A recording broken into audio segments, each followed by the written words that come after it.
Most people think they're aging well until they try to stand up from a low chair. That single moment reveals everything about where you really stand. I'm Dr. William, and I've spent 28 years studying why some people thrive at 80 while others struggle at 65. What I've discovered will change how you think about getting older. Here's what nobody tells you. 5 specific abilities separate those who age gracefully from those who don't. If you still have these 5 things, you're doing better than 80% of people your age. Lose even one and your independence starts slipping away faster than you realize. Last week, a woman named Patricia came to my clinic. She's 71. Her daughter wanted to move her into assisted living. Patricia was devastated. "Doctor, I'm not ready for that. I can still do everything myself." But when I tested her, 3 of the 5 abilities were already gone. She didn't even know it. The decline happens so gradually that most people miss it entirely. You adapt without noticing. You start using your hands to push yourself out of chairs. You hold the railing going downstairs. You avoid bending down to pick things up. These small adjustments feel normal, but they're warning signs. Ability number 1. Standing up from a sitting position without using your hands. Sounds simple, right? Try it now. Sit in a chair, cross your arms over your chest, and stand up. No hands, no momentum, just your legs doing the work. Can you do it? If yes, your leg strength is still good. If no, you've already lost something critical. Your quadriceps muscles, the ones on the front of your thighs, control this movement. After 65, you lose about 3% of muscle mass every year. Most people don't notice because they've stopped challenging these muscles. They always use their hands to stand up. The muscles weaken further. It becomes a cycle. A Brazilian study followed 2,000 people aged 51 to 80 for 6 years. They tested this exact movement. The people who couldn't stand up without using their hands were 5 times more likely to die within that 6-year period. 5 times. Not because standing up matters by itself, but because it reveals overall physical decline. When your legs can't lift your body weight, everything else gets harder. Walking becomes exhausting. Stairs become mountains. You stop going places because it's too difficult. Social isolation follows. Depression follows. Your world shrinks. But here's what shocked me most. This decline is reversible if you catch it early. Michael was 68 when I met him. He failed the sight to stand test completely. I designed a simple routine for him. 10 chair squats every morning. Just 10. 3 months later, Michael stood up from that chair like he was 40 years old. His daughter cried watching him. The key is consistency, not intensity. Your muscles will rebuild if you give them a reason to, but most people never test themselves, so they never know they're declining until it's almost too late. Now, ability number 2, walking backward in a straight line for 10 steps. This one surprises people. Why would I need to walk backward? Because backward walking requires something most seniors lose without realizing it: spatial awareness and balance integration. When you walk forward, your body's on autopilot. You've done it 1,000,000 times. But walking backward forces your brain to actively control every movement. It tests whether your cerebellum, the part of your brain that coordinates movement, is still functioning well. It reveals if your inner ear balance system is deteriorating.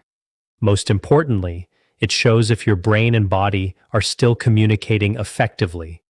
Stand up right now. Turn around and try walking backward 10 steps in a straight line. Don't look behind you, just walk. How did it go? Did you veer to one side? Did you feel unstable? Did you need to stop and steady yourself? A study from the University of Michigan found that seniors who could walk backward confidently had 40% fewer falls than those who couldn't. Falls are the leading cause of injury-related deaths in people over 65. One fall can end your independence permanently. But there's something deeper happening here. Your ability to walk backward reflects cognitive function. It requires your brain to process spatial information, coordinate muscle movements, and maintain balance simultaneously. When this ability fades, it often signals early cognitive decline before memory problems appear.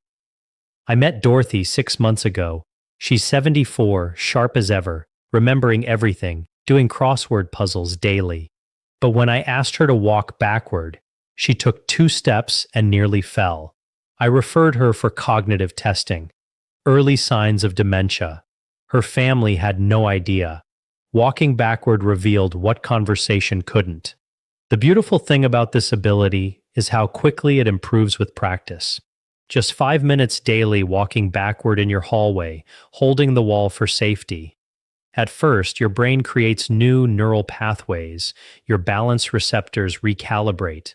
Within weeks, most people see dramatic improvement. Ability number 3, reaching down and touching your toes without bending your knees. Flexibility.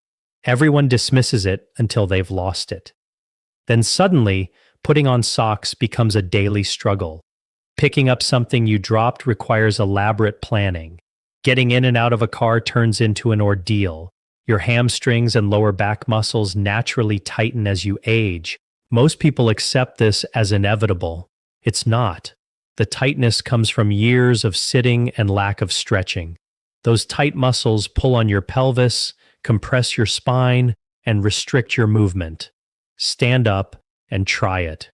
Keep your knees straight and reach down toward your toes. How far can you get? Can you touch your shins, your ankles, your toes? Be honest about where your flexibility actually is right now. A Japanese study measured flexibility in 5,000 seniors over 10 years. The ones who maintained good flexibility lived longer and reported significantly better quality of life. Why? Because flexibility determines how easily you move through your day. Every movement either feels effortless or requires extra energy. That difference compounds over years. But flexibility does something else crucial. It protects your back. Lower back pain affects 80% of seniors at some point. Most of that pain comes from tight hamstrings pulling on the lower spine. Maintain flexibility and you avoid years of chronic pain. I've watched seniors regain toe touch ability in their 80s after decades of stiffness. It requires consistency, not intensity.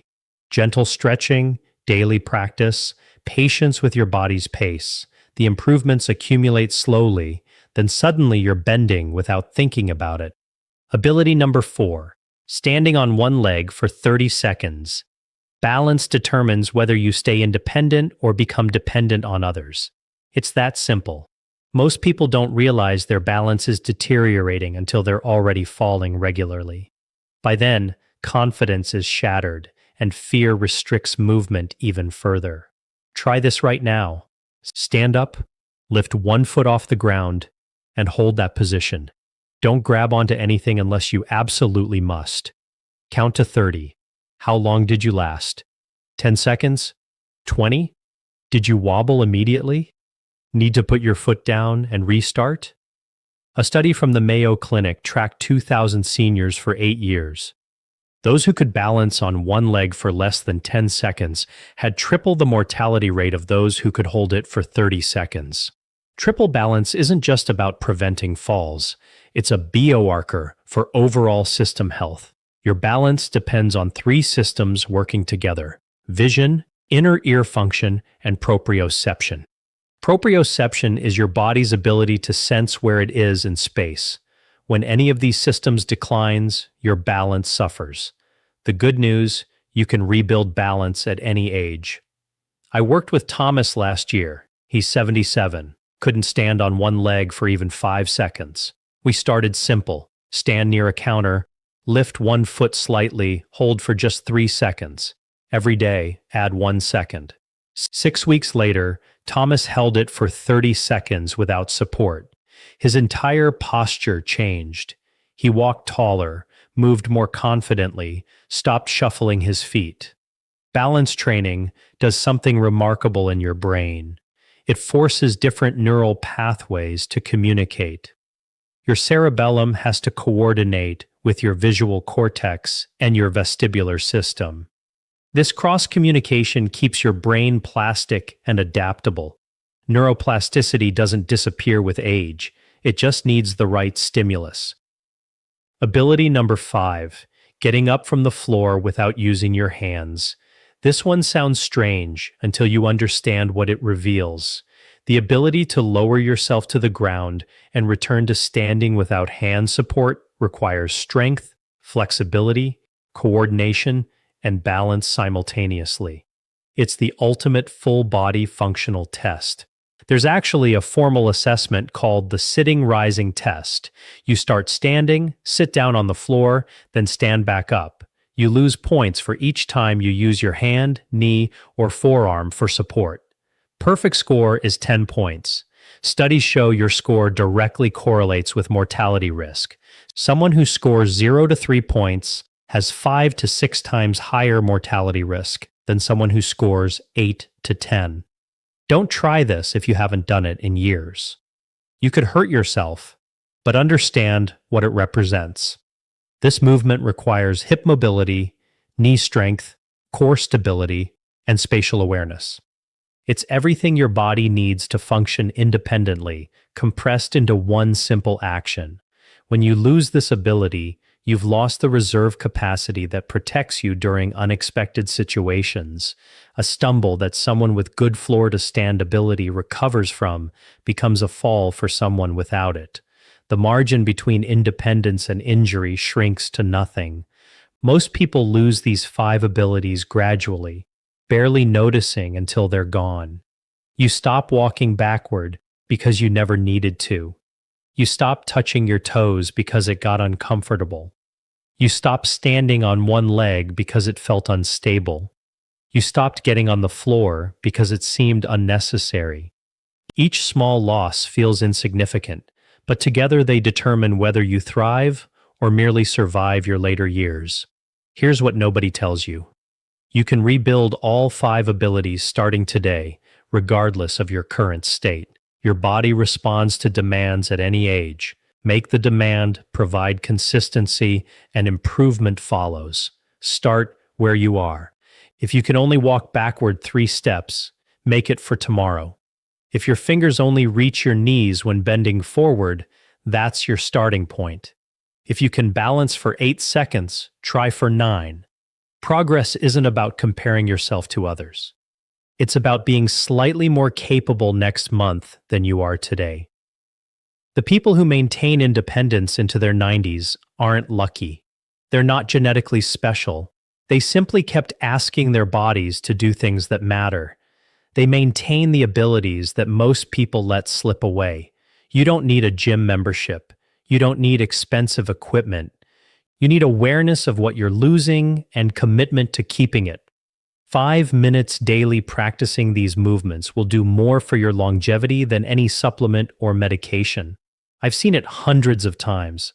Someone in their 70s convinced they're declining. Then 3 months of consistent practice later, they're more capable than they were at 60. The body wants to function well. It just needs the right stimulus. Check yourself against these 5 abilities monthly. They're your early warning system. When one starts declining, you know exactly where to focus attention. Don't wait until you've fallen to realize your balance needed work. Don't wait until you're stuck on the floor to wish you'd practiced getting up.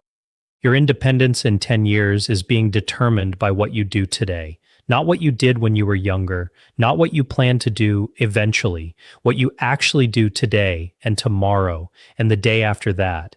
These 5 abilities are your foundation. Everything else in your life depends on them staying strong. I've tested thousands of people between 65 and 85. The ones still thriving aren't the ones who had the easiest lives or the best genetics. They're the ones who stayed honest about their abilities and worked on them before crisis forced the issue. You now know the 5 markers that matter most. The question isn't whether you have them today.